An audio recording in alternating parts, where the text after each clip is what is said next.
Overseas Pakistan. बिल्कुल मैं समझता हूँ ओवरसीज़ पाकिस्तानियों की बहुत बड़ी कंट्रीब्यूशन है, सिर्फ माली तौर पर नहीं है लेकिन उनकी एक्सपर्टीज़ है, उनकी रिसोर्सेज हैं, उनकी इन्वेस्टमेंट है पाकिस्तान में, उनकी फैमिलीज़ हैं, उनका एक मोहब्बत का रिश्ता है।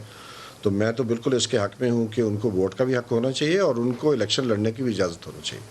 और जो वज़ीर ड्यूल नेशनल है वो नहीं, मतलब ये कि अगर वो डुअल नेशनल है तो वो उनकी मर्जी, वो छोड़े या ना छोड़े। बहुत सारे मुल्कों में डुअल नेशनल है। लॉ इसके ऊपर नहीं असरअंदाज होना। सर हमने जो मैं इसमें गुजारिश ला अगर असरअंदाज होता है तो उसको चेंज करें। मलिक साहब इसमें गुजारिश ये है, मेरा वैसे इस पे मलिक साहब अभी जो जिसको वजारत मिलती है, वज़ीर आज़म की तर्जमानी मिलती है, उसको ड्यूल मलिक साहब अभी जो नहीं, वज़ीर आज़म की बात आप और कर रहे हैं। नहीं जी, तर्जमान वज़ीर आज़म के लगाओ, वज़ीर लगाओ, ड्यूल नेशनल हो। सर गुजारिश मेंबर बनने में कोई हर्ज नहीं है। सर गुजारिश ये है कि अभी जो कानून है, अगर आपने इलेक्शन लड़ना है तो आप उस वक्त अहल हो सकते हैं कि अगर आप नेशनलिटी छोड़ दें और उसकी डिक्लेरेशन भी आपके पास हो।